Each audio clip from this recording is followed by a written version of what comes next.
हूं अर्पिता। बिहार चुनाव सिर्फ वोटों की जंग नहीं बल्कि जनता की उम्मीदों और विकास की कसौटी है। बिहार चुनाव से पहले हर ऐलान, हर घोषणा, हर कदम का असर सीधे जनता और चुनावी वोट पर पड़ने वाला है।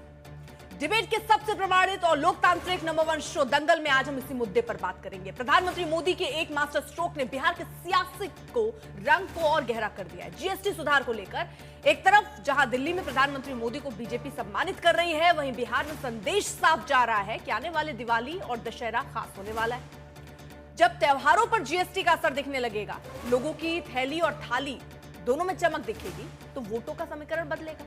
हालांकि विपक्ष की माने तो यह सब चुनावी हथकंडा है। आज बीजेपी की 2 दिवसीय कार्यशाला में एक सादगी भरी तस्वीर आई। प्रधानमंत्री मोदी आखिरी पंक्ति में बैठे नजर आए। इस सादगी का संदेश साफ है, बिहार की जनता बखूबी समझ रही है। नवरात्र के पहले दिन जीएसटी सुधार लागू करने के ऐलान के साथ ही बीजेपी अपने कोर वोटरों को संदेश देने में कामयाब रही। प्रधानमंत्री की सादगी से कार्यकर्ताओं में संदेश गया। जीएसटी के फायदे से गरीब से लेकर मध्यम वर्ग और अमीर के बीच भी संदेश गया। यानी बीजेपी ने अपने एक कदम से बिहार चुनाव के लिए जो चौसर बिछाया, उस पर खेलना विपक्ष के लिए आसान नहीं। तो आज सवाल यही है कि क्या जीएसटी सुधार बिहार चुनाव में विपक्ष के लिए सरदर्द बन जाएगा? क्या जीएसटी सुधार को बिहार चुनाव में भुनाने में जुट गई है बीजेपी? क्या प्रधानमंत्री मोदी की सादगी से विपक्षी खेमे में खलबली है? आज ऐसे ही सवालों की होगी बौछार, लेकिन उससे पहले ये रिपोर्ट।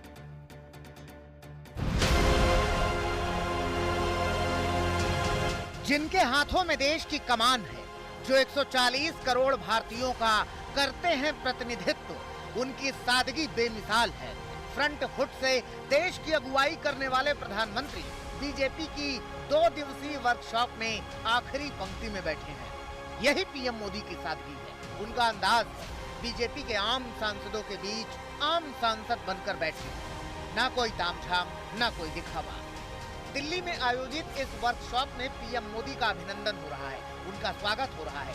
जीएसटी में क्रांतिकारी बदलाव के लिए बीजेपी उनका सम्मान कर रही है, लेकिन इस सम्मान को विपक्ष ने सियासत में घसीट दिया, सवाल भी उठाया। मुनाफाखोरी नहीं रुकेगी। जिन्हें मुनाफा कमाने की आदत पड़ गई है, वो मुनाफा वही कमाएंगे। जो बाजार में सामान बिक रहा था, जो मुनाफा कमा रहे थे, आप बताइए क्या पार्ले जी का बिस्किट का पैकेट बड़ा हो जाएगा? या साबुन का पैकेट जो छोटे हो गए, साबुन क्या बड़े हो जाएंगे? क्रीम के जो डब्बे छोटे हो गए, बड़े हो जाएंगे? जिन्होंने मुनाफा कमाने की आदत डाल ली है, वो कानून चाहे कितना परिवर्तन कर दो, उससे मुनाफाखोरी कम नहीं होगी, क्योंकि बीजेपी की नीयत साफ नहीं है। अगर नीयत साफ होती तो मुनाफाखोरी बंद हो जाती। नई जीएसटी व्यवस्था को लेकर पीएम मोदी ने इस साल 15 अगस्त को लाल किले से ऐलान किया था। इस दिवाली में आपको एक बहुत बड़ा तोहफा देशवासियों को मिलने वाला है।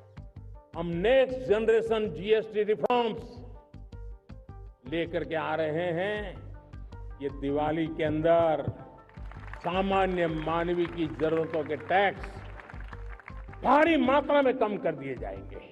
रोजमर्रा की चीजें बहुत सस्ती हो जाएगी और उससे इकोनॉमी को भी एक नया बल मिलने वाला है। लाल किले से पीएम ने जो वादा किया उसे निभाया।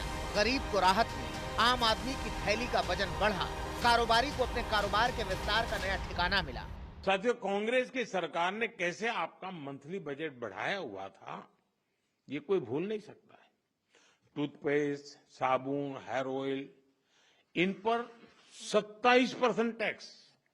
हालत ये थी कि कांग्रेस वाले बच्चों की टॉफी पर भी 21% टैक्स लेते थे।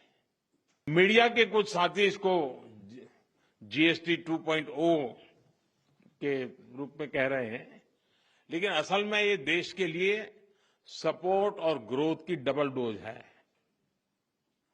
डबल डोज यानी एक तरफ देश के सामान्य परिवार की बचत और दूसरी तरफ देश की अर्थव्यवस्था को नई मजबूती। इससे भारत की शानदार अर्थव्यवस्था में पंचरत्न जुड़े हैं। पहला, टैक्स सिस्टम कहीं अधिक सिंपल हुआ। दूसरा, भारत के नागरिकों की क्वालिटी ऑफ लाइफ और बढ़ेगी। तीसरा, कंजम्पशन और ग्रोथ दोनों को नया बूस्टर मिलेगा। और चौथा, ईज ऑफ डूइंग बिजनेस से निवेश और नौकरी को बल मिलेगा। और पांचवा, विकसित भारत के लिए कोऑपरेटिव फेडरलिज्म यानी राज्यों और केंद्र की साझेदारी और मजबूत होगी। मोदी सरकार ने जीएसटी के मुख्य 4 स्लैब में से 2 को हटा दिया, यानी अब सिर्फ 5% और 18% ही जीएसटी लगेगी। हालांकि तंबाकू, शराब जैसे उत्पादों को एक अलग 40% के स्लैब में रखा गया है। इसे लागू करने के लिए मोदी सरकार ने खास दिन तय किया। इस बार 22 सितंबर से नवरात्रि की शुरुआत हो रही है और यही शुभ दिन है जब जीएसटी के नए स्लैब देश भर में लागू हो जाएंगे। 22 सितंबर सोमवार जब नवरात्र का पहला दिन है और ये सारी चीजों का मातृशक्ति को संबंध तो बहुत ही रहता है और इसलिए नवरात्रि के इस प्रथम दिवस पर जीएसटी का जो एक रिफॉर्म वर्जन है, नेक्स्ट जनरेशन रिफॉर्म किया हुआ, वो लागू हो जाएगा।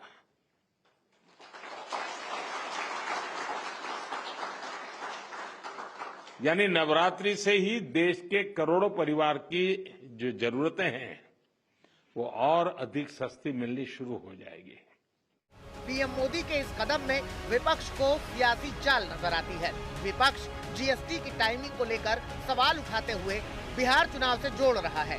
जब जीएसटी पहली बार लागू किया जा रहा था तो यही लोग कहते थे कि कंज्यूमर स्टेट होने के नाते बिहार को फायदा होगा, और अब जब बदलाव कर दिया जा रहा है तो भी कह रहे फायदा होगा। ये पहले यही लोग कंफ्यूज हैं। पहले बिहार सरकार के आप कई एक बयानों को देख लीजिए, लोग यही ना बोल रहे थे उस समय, नीतीश जी हों या उनके मंत्री गण हों, कि भाई जीएसटी जो है कंज्यूमर स्टेट होने के नाते बिहार को बड़ा फायदा होगा। अब उल्टा बोल रहे हैं। वहीं एनडीए के सहयोगी नेताओं मंत्रियों का दावा है कि इससे बिहार चुनाव का लेना देना नहीं है। जीएसटी स्लैब में बदलाव का मकसद जनता को राहत देना है। जीएसटी को लेकर हम लोग लंबे समय से राहत की हम लोग मांग कर रहे थे। आज मुझे खुशी है कि एक बड़ी आबादी को राहत देने का कार्य किया गया। मध्य वर्ग हो या लघु उद्योग हो, उनको जिस तरीके से जीएसटी की दरें कम कर और 28% को पूरी तरीके से इसमें से निकाल कर और 18 और 12% में आने वाली वस्तुओं को सीधा, अधिकांश उनमें से वस्तुओं को सीधा 5% या उसको निल किया गया है। बिहार में इस साल के आखिर में विधानसभा चुनाव, एनडीए के लिए पीएम मोदी ब्रह्मास्त्र हैं, जिनके दम पर बीजेपी, जेडीयू और सहयोगी चुनाव जीतने का दावा कर रहे हैं। यानी एक तरफ वो नेता जो जनता के बीच सादगी और विकास का संदेश देते हैं, वहीं दूसरी तरफ विपक्ष जिसका दावा है कि ये सब चुनाव को देखते हुए मोदी सरकार कर रही है। बिहार की राजनीति में हर कदम, हर ऐलान जनता की उम्मीदों और वोट की ताकत से जुड़ा है। अगर जीएसटी की राहत जनता की जेब तक पहुंचने लगेगी तो चुनावी चेस का खेल जरूर दिलचस्प हो जाएगा। आज तक ब्यूरो।